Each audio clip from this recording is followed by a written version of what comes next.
Yo, yo, yo, yo, yo, yo, yo, yo, yo. What's good with it, man? It's the homie Mac, music, art, culture, knowledge, reporting live from the Dogon. You know what it is, peace and love. Each one teach one. This is another session of Mackin' with Mac, book review series. So this is the last day of Black History Month, and I want to pay homage to one of the greatest minds, one of the greatest intellectual, philosophical, historical minds ever. None other than Dr. Carter G. Woodson, who is actually the father of Black History Month. Again, Black History Month is winding down. This is the last day of February. But let me give you a little background. The book I will be reviewing is none other than The Miseducation of the Negro. See it? The Miseducation of the Negro. Written by none other than Dr. Carter G. Woodson. Again, the father of Black history. Dr. Carter G. Woodson was born and let me double check. December 19th. Let me see. I think it's December 19th, 1870, and he died in 1950. But let me double check to make sure. Okay, he was born December 19th, 1875, and died in 1950, April 3rd, 1950. Dr. Carter G. Woodson was a historian, an education administrator, higher education administrator, a journalist, and an author. He was born in Virginia. Both of his parents were slaves. He was a member of Omega Psi Phi. What else? He went to Berea College for undergrad. Went to graduate school at University of Chicago. Received a PhD from Harvard University. He was the second Black person to receive a PhD from Harvard. The first being none other than my frat brother, W.E.B. Du Bois. Carter G. Woodson, intellectual giant. He actually studied overseas for a while too, and I believe he taught overseas for a little bit. Very cultured man, saw a lot, did a lot. But let's get to the book, Miseducation of the Negro.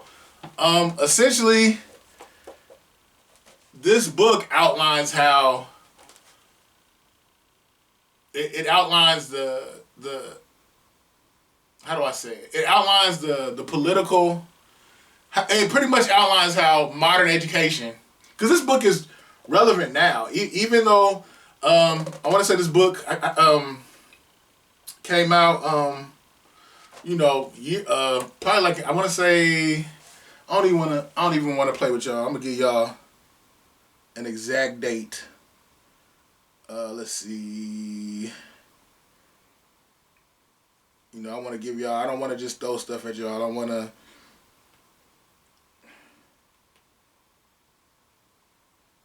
Thank God for Google, I guess.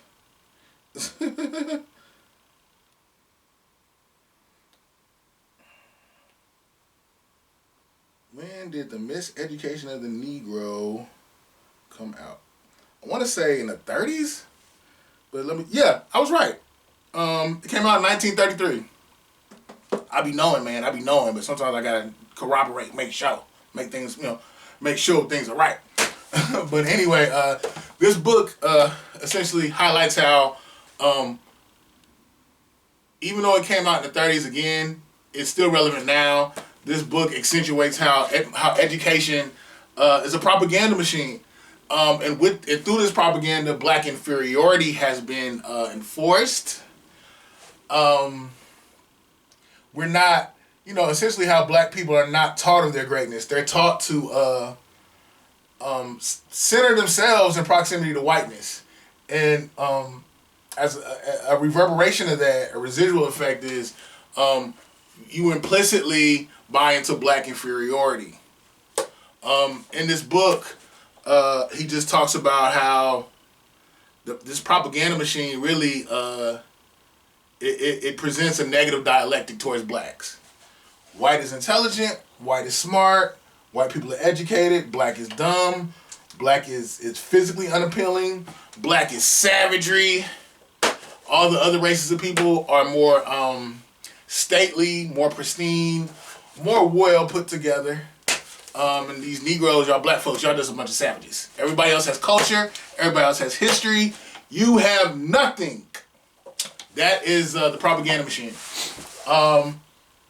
And even to this day, it's unfortunate because due to technology, everything we want to know about history, about science, about whatever, it's literally at our fingertips with our phones.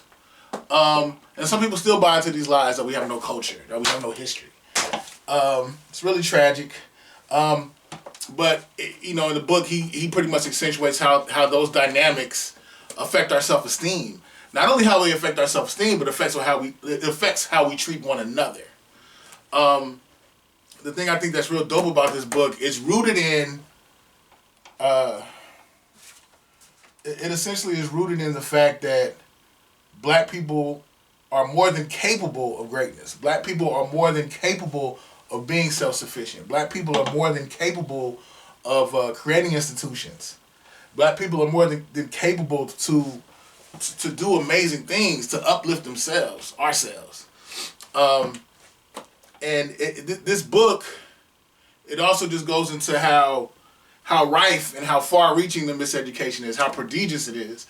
And essentially, it goes into talking about how a lot of us don't have faith in one another to build.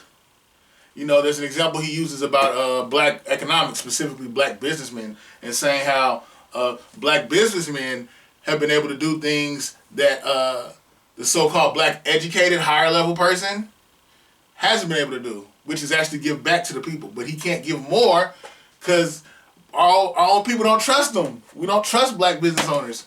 I'm spitting. We don't trust black business. We don't necessarily trust our own industries. Or do we even have industry? But well, we do. I'll say we do. We have industries. But there's no trust there. So we go to white people to get things done, or Arabs, or Latinos. And that's not a discredit to them, but I think everybody understands the politics of race and how there has to be an economic foundation for races to thrive if we're going to run the race. I want to get to a quote from this book because one of the things he said is just how it's almost like education is a form of psychological warfare against the black mind, and how black inferiority has been foisted upon us. And I want to go into a quote from this book that highlights that. When you control a man's thinking, you do not have to worry about his actions. You do not have to tell him not to stand here or go yonder. He will find his proper place and will stay in it. You do not need to send him to the back of the. You do not need to send him to the back of the back door. He will go without being told. In fact, if there is no back door, he will cut one for his special benefit. His education makes it necessary. So there's, this book is contextualized chiefly around from Reconstruction all the way to, I guess you could say, from Reconstruction era. Actually, from Reconstruction to like the 30s.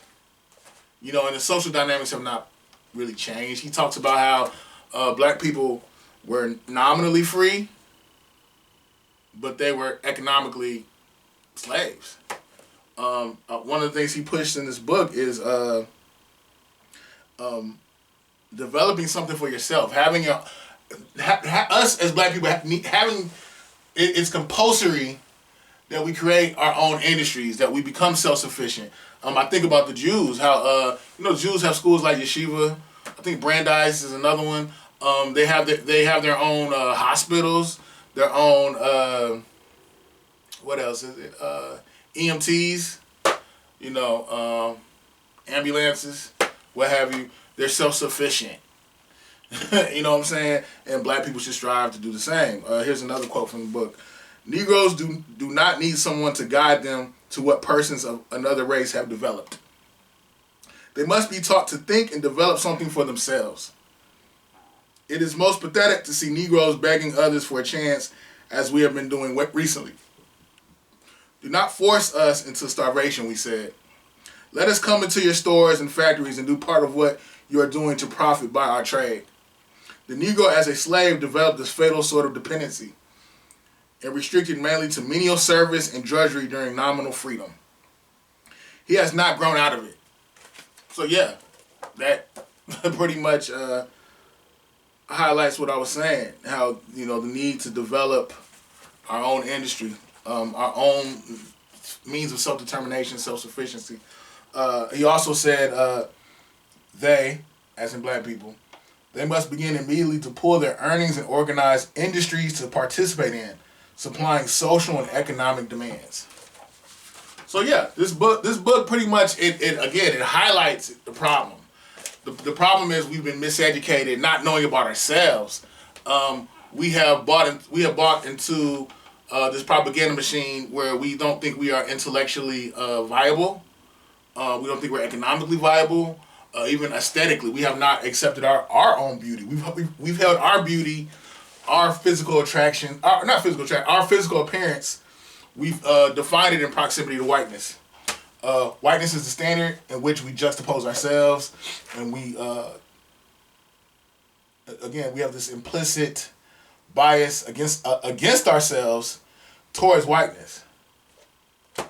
And then he just talks about how we have to create our own infrastructures. We have to build with one another.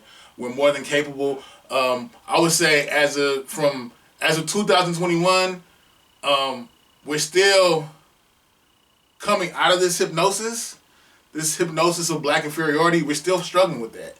But despite it all, we're still here. We have access to more things. I'm studying to become a nurse. We have our own. We have HBCUs. We have I think they said most of the black pharmacists in America actually are produced through Xavier University, which is an HBCU in New Orleans. Yeah, so I think strides have been made, but I still think a lot of us have bought into black inferiority. I still think a lot of us don't trust one another. And then one thing I love about this book, he talks about black elitism and how you have a group of black people who feel like, I bought into the white man's education. I've thrived in the white man's system. So why can't y'all other Negroes do it? And then sometimes they'll go as far to think they're better than black people who are less educated or who are not as economically viable as themselves. So I love the fact that he addressed that. He also addresses the church, saying there's more that the church can be doing, the black church specifically. There's more from an institutional infrastructure standpoint. There's more that the black church can do to the benefit of black people. As a Christian, I believe that. I think more can be done. We put all our money, so much money is spent on Sunday. And what are we doing with that money? How is that? Is that money just, getting the pastor a new Bentley? Or is that money somehow, reverberating back down through the community, and we can build our communities up? The black church should be an economic stronghold to the benefit of black people. That's what Jesus would do. Yeah. But anyway, great book, Miseducation of the Negro. Check it out. Mackin' with Mac, this book review series is doing really well. I'm thankful for everybody that's been subscribing, everybody that's tapped in. But I want to go more into Carter G. Woodson a little bit. We call him the father of black history because he started initially in the 20s. He had these pamphlets with just historical black facts on it about things that black people had done from ancient times up until the 30s. Up until the late 20s, mid to late 20s. And he passed it around. And it went from a pamphlet to a Black History Week. With Black History Week, there were lectures, there were art exhibits. There were, people would congregate and fellowship and eat and talk about the state of black affairs. And then it transitioned from Black History to Black History Month in February in 1976. He actually chose Black History Week to coincide with Frederick Douglass's birthday, I believe. Frederick Douglass and Abraham Lincoln.